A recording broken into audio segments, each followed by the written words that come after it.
Ladies and gentlemen, let's go back a spell, shall we?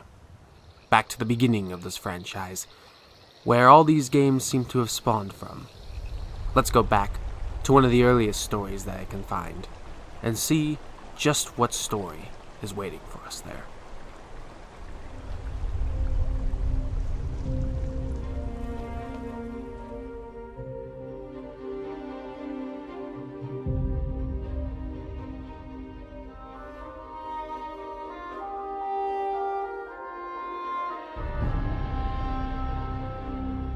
This world is beautiful, isn't it? So much beauty and magic, so much adventure and wonder just shoved into one amazing, well-crafted and interesting world. So much history and lore, so many adventures and people, so many things to experience, so many things to do. And sometimes we take for granted just how much went into this.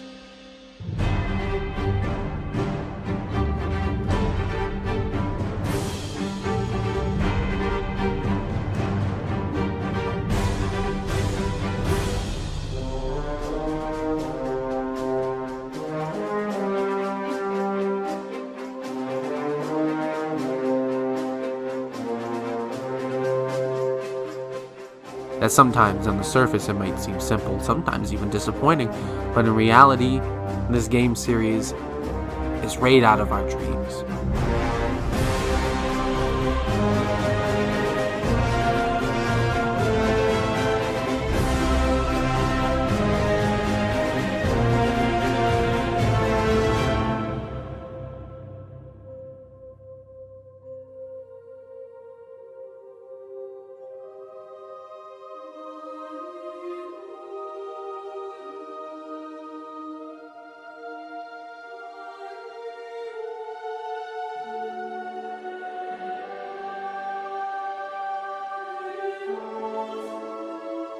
So come with me as I take a look at one of my favorite game series of all time. Come with me as I do a study of the Elder Scrolls.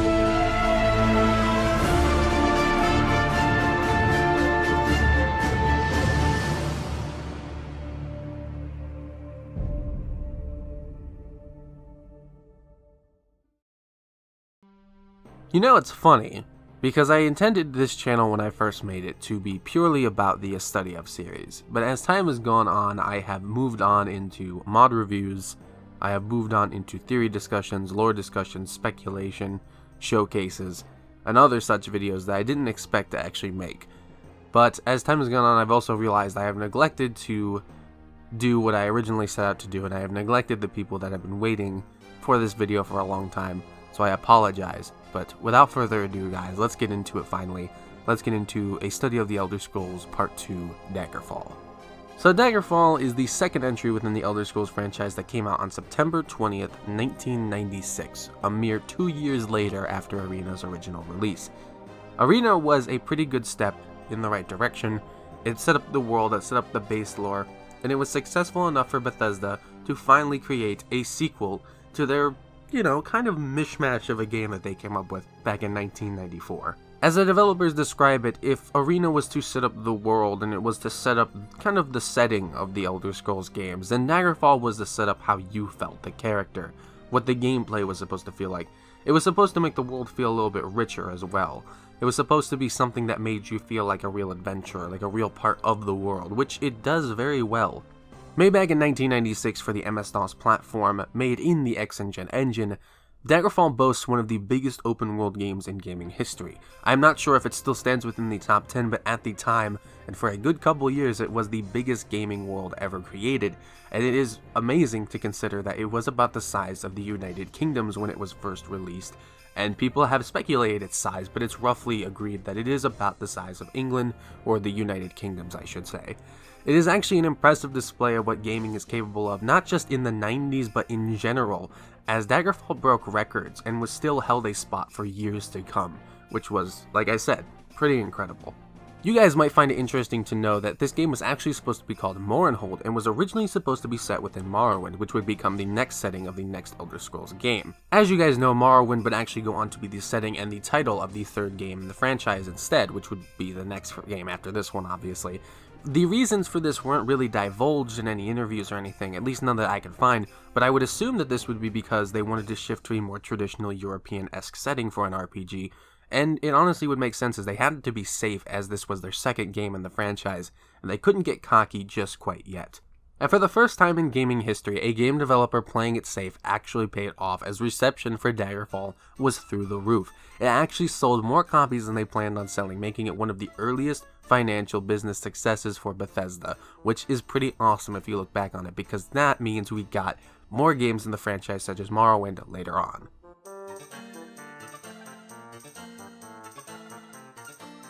Now before the story begins, you have to create your character. Character creation is actually interesting this time around. It is kind of the same as before with the same type of menus and dice rolling and everything. But I find it interesting as this time it asks you questions and it builds up a backstory, and you answer these questions and you get unique items based off of, what you answered. You'll start off with really cool weapons, or you'll get extra books or gold or whatever, or you'll be more proficient, or you'll have a better reputation.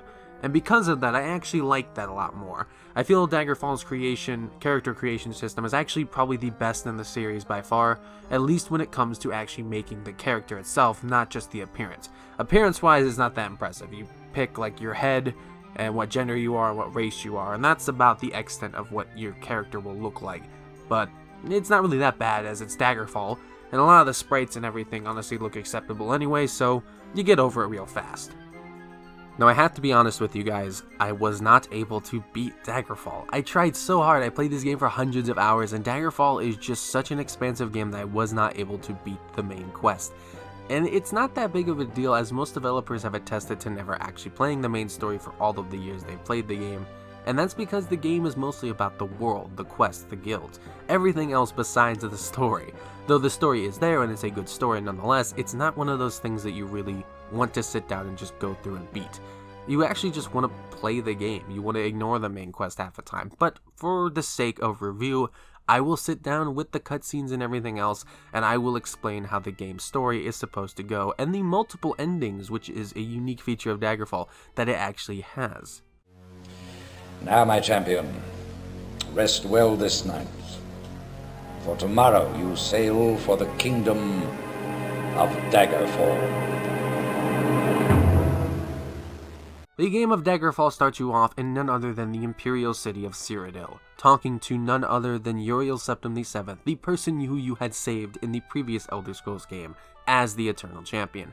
I've already explained that I have a theory that the Eternal Champion and the protagonists of this game, the Agent, are actually the same person, but that is a video and a topic for a different video that you can go check out on my channel wherever. This is actually interesting as you are sent on a task to go and actually investigate the reason as to why King Lysandus of Daggerfall is haunting the streets of Daggerfall at night and causing terror with an army of spectral soldiers. You are sent there as well to possibly find, if you can, a letter that was actually sent to the Queen of Daggerfall that went missing. This actually goes bad as you are sent to Daggerfall and are marooned off the coast of Daggerfall and trapped within a cave in which you have to fight your way out of and get to the nearest town. Now, you aren't supposed to go to any specific place once you exit the cave. Once you exit the dungeon, you can go in whatever direction you want and do whatever you want. The game actually incentivizes you to go explore dungeons, to go do things, and eventually the story will find you when it feels like it. You will receive a letter from one of the Emperor's Blades, and you will be asked to meet them, and they will inform you of a bunch of different things you have to do to complete the story. Your objective is to find out what happened to King Lysandus of Daggerfall, and to also find this letter. The letter becomes more of a pressing issue and is actually more connected to the main quest than the death of King Lysanus is, actually. If you choose to help King Lysanus, which will free the people of Daggerfall from, the fate that is being haunted by spectral soldiers every single night, which if you live in Daggerfall, it is extremely annoying that you cannot go out at night at all, which is really bad. You have to fight for your life. It feels like you're running. Like, cue the fucking, running in the 90s music while I'm running through the town.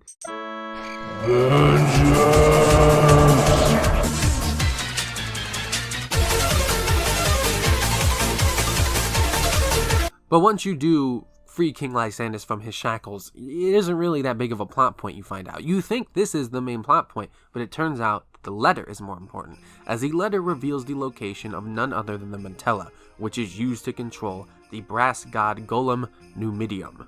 The Numidium is a brass golem that was gifted to Tiber Septim himself by the Dark Elves of Morrowind in effort to actually retain most of their independence from the Empire while still being a part of the Empire. This is why Morrowind has more freedom and doesn't have as many imperial laws tied to it, as most people can levitate despite the Levitation Act and do their own thing and have slaves and other such things. But it is actually interesting to know that the Numidium is actually one of the reasons that the Empire was actually able to conquer most of Tamriel. And the fact that the actual Emperor does not have it right now is one of the reasons why the Empire is falling apart, which is one of the reasons the Empire reveals they want to get the Numidium so that they can unify all of Tamriel under one empire again. Because if you guys didn't know, in the first game it is pointed out that most of the provinces are actually bickering and fighting amongst themselves like children. And actually it makes sense considering why Uriel Septim, such a nice guy, would want to unify all of Tamriel under his rule again, as like I pointed out before, most of the provinces falling apart, and as we see by Skyrim, everything basically does fall apart once the Empire is basically weakened to a point where anybody can topple them. It turns out the Mantella or control rod for this device is actually in the hands of a couple of key and unique people and is desired by a lot of other people that hold power within the Iliac Bay. Everyone from the three rulers of the three kingdoms from the Iliac Bay, to the Orcs, to the King of Worms, to the Underking, to the Empire want to hold the Mantella and control the Numidium. And that is why there are multiple endings to the game, which is one of the first times that we actually see a multiple choice ending for an Elder Scrolls game. It is one of the only times you'll ever see it, as most of the Elder Scrolls games moving forward don't have this option, if any of them. I actually don't think any of them do. What the hell, Bethesda? Now you might be wondering, like I did when I first found out about this years ago, but what is the canon ending for Daggerfall? Well, all of them are. That's right, Bethesda didn't want to pick one ending to be canon. They didn't want to piss anybody off or ruin anybody's experience, so they made every single ending canon. That means everything from the Orcs winning, to the Empire winning, to the Underking winning, to Mannimarco winning, to all of the provinces winning being the canon endings. Everything happened at once through an event known as the Dragon Break, and is some weird lore stuff where Akatosh himself breaks and loses control of time, and everything happens simultaneously. This means that everything from the Orcs winning independence and becoming recognized, which is one of the reasons they are playable after this game, to Mannimarco becoming a god, to the Underking dying, to the Empire unifying all of Tamriel actually happen in this game. This also means your character dies, and this is one of the reasons he or she is never mentioned again after this game, and is actually probably not really remembered nearly as much.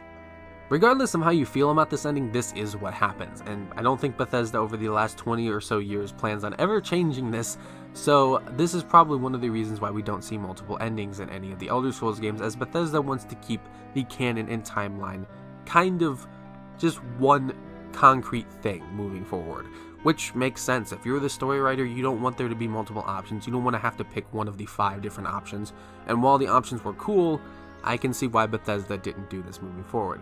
Regardless though, this is the story of Daggerfall. It's not one of the most interesting or complex. It is pretty cool, I did like it, but I can see why most people don't really focus on the story, why the developers didn't care too much about it, as the game itself and the gameplay, the world that you live in the game, is probably one of the more interesting and one of the more gripping parts of Daggerfall as a whole. We now move on from the story to the crown jewel of Daggerfall, the gameplay and the world. This is probably one of the best parts of Daggerfall. The gameplay is so fun as it is actually a simulation of what it is like to be an adventurer in the world of Tamriel. You have everything from your character to the weapons they wield, the clothes and armor and jewels and everything else they can wear, to the different skills you can hold, to the way magic works, to how you can have a carriage, to how you can have a horse, a house, a boat. You can have all these different things, and it's awesome, and I love it. And it's just so well done.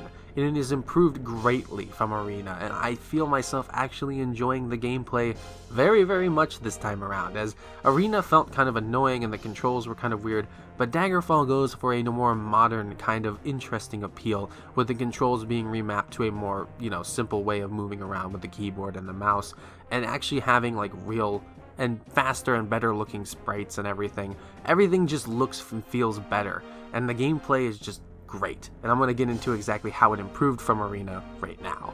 So the first thing I noticed when I was playing Daggerfall over Arena was that the sprites and everything look a lot better. Everything sounds better, the music sounds a lot better, everything is just generally improved upon. I can tell that Bethesda put a lot of effort in this game in the 2 years that they were working on it. Only 2 years, which I get compared to today's day and age where Elder Scrolls 6 has taken almost 10 years to come out. It's probably one of the more interesting things to see in just 2 years how much one game has improved from one to another. And honestly, everything looks and feels better. And a fun fact for you guys, all of the monster noises and everything that you hear and the enemy noises are actually from Todd Howard himself, who did all of the voice acting and all of the other stuff for Daggerfall, which is awesome. So anything you hear in Daggerfall, the little guys like yelping, or all the creatures, that a lot of them are me. Just in a microphone? Yeah. Combat hasn't really changed too much. Everything's the same. They still drag and, swing your weapon in whatever direction, which, if ironically enough, makes me throw my mouse across my desk at one point by accident, which was funny because I'm like, I have to to beat the enemy. Combat for the most part hasn't changed at all. It's still the same. It's still the most interesting ways I think I've seen, when it comes to sword fighting back in the 90s. It's one of those things where your different attack styles have different chances of hitting and have different chances of different damage, which is good. I like that. I like that a lot. I think it's done very well, and I definitely agree with seeing why they didn't change it moving forward. Though I do kind of feel at some points that the dragging got a little bit annoying. You get used to it, and in fact I believe there is an option for you to just click to attack this time if you look through the settings, but I'm not entirely sure about that. As for the world itself, guilds have been changed. Now there's no longer just the Mages Guild, and the Mages Guild isn't just a place for you to enchant and buy potions. You can now actually join these guilds.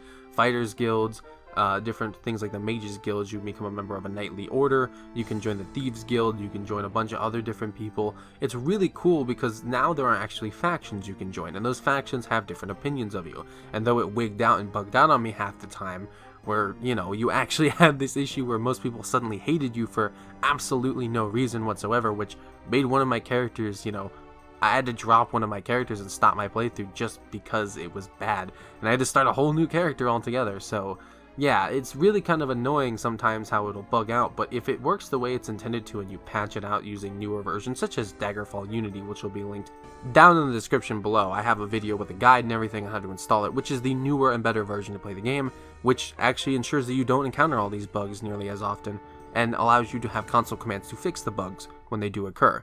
But yes, these bugs did kind of ruin the gameplay experience, but if everything, like I said, works the way it's supposed to, it's very impressive to see, such as, factions and stuff, where you actually have kind of a reputation going on, and where your reputation with one faction leads you to actually be treated terribly by another faction because they're enemies, which is, again, interesting. It's something that we'd see later on in games such as Fallout New Vegas, that we haven't seen it again within the Elder Scrolls franchise, except for, I guess, the Civil War in Skyrim, but that doesn't really count too much, as you still could go to those cities even though you were a member of the Stormcloaks, which was kind of weird. So yes, guilds and factions are included this time around, as well as a new and unique system that would eventually go on to become a part of the other Elder Scrolls games in the future. This is vampirism and wereboar or werewolfism, or lycanthropy I should just say. It's probably one of the more interesting add-ons to the game, and actually had its own unique little cutscenes, which I'll play right now. Your sleep is troubled by nightmares of a beautiful woman who will be murdered in a dark place.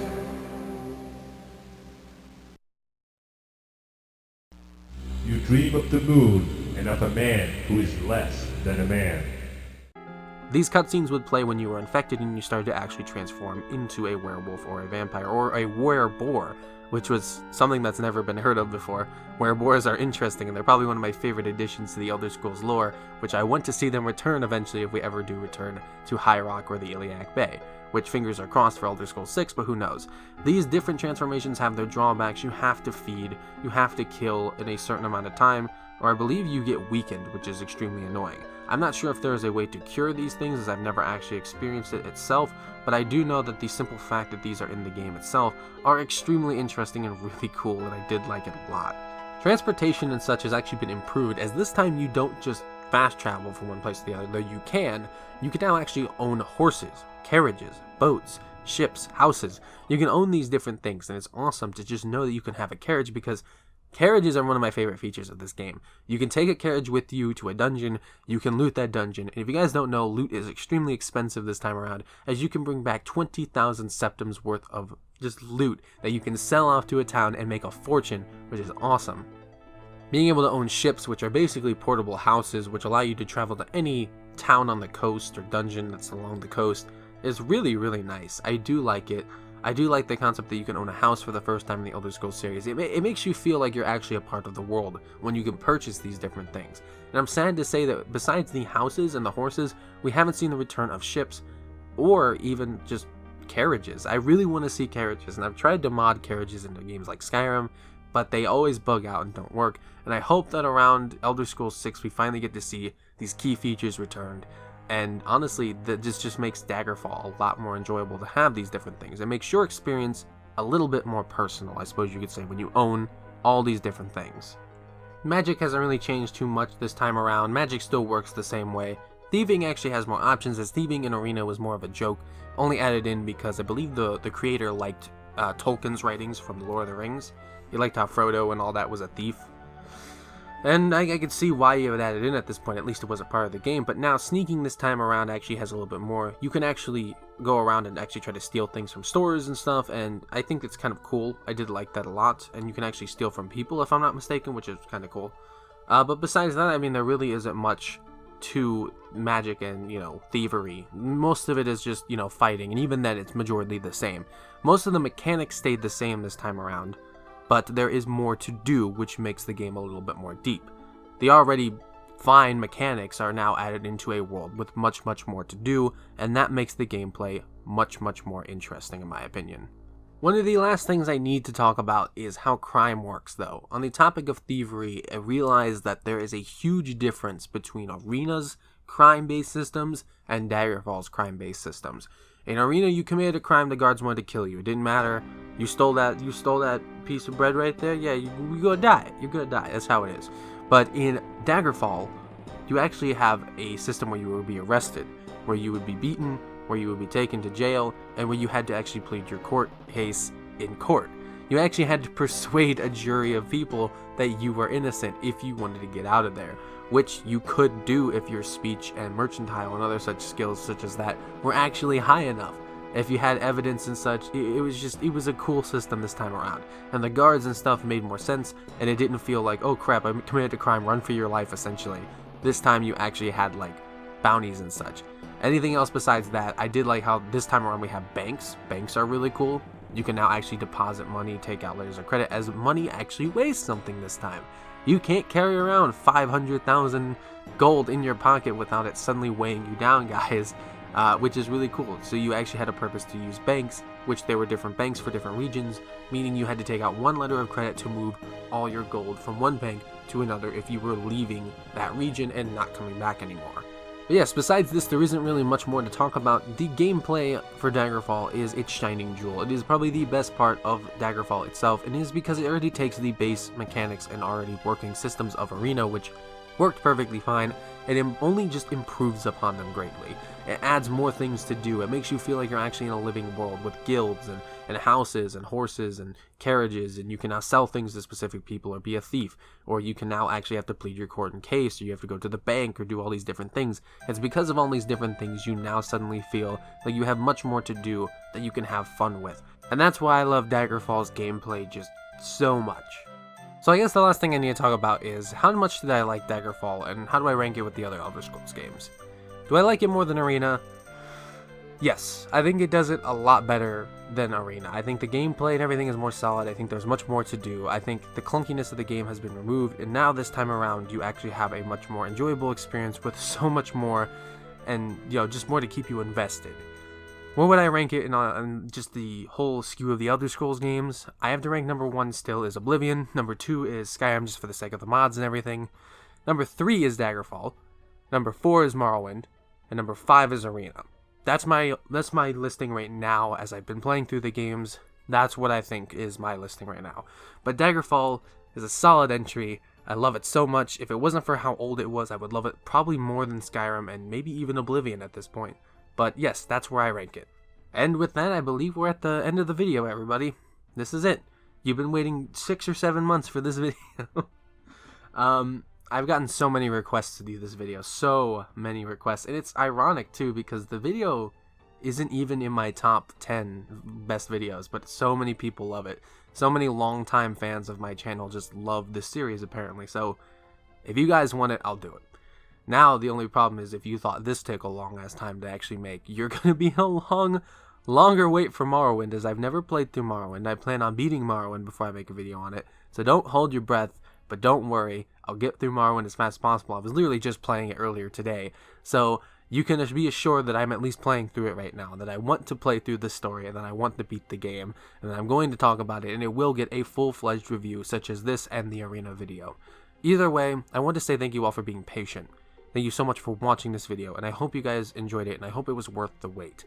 I hope you guys go out there and strive to break infinity, and say it with me now. Play well, eat well, and of course live well, friends. I hope you guys go out there and strive to break infinity like I just said. I hope you guys have a nice day, night, evening, wherever, and whenever you're at. Take it easy, guys, and I'll see you guys in the next video.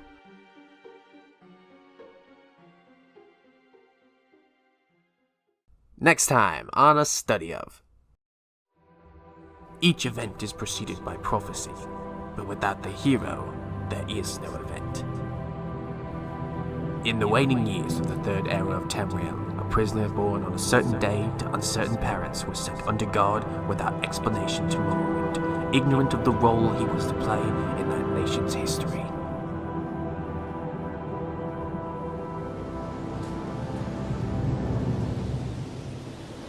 They have taken you from the Imperial City's prison, first by carriage and now by boat. To the east, to Morrowind. Fear not, for I am watchful. You have been chosen. Many fall, but one remains. Wake up. We're here. Why are you shaking? Are you okay? Wake up.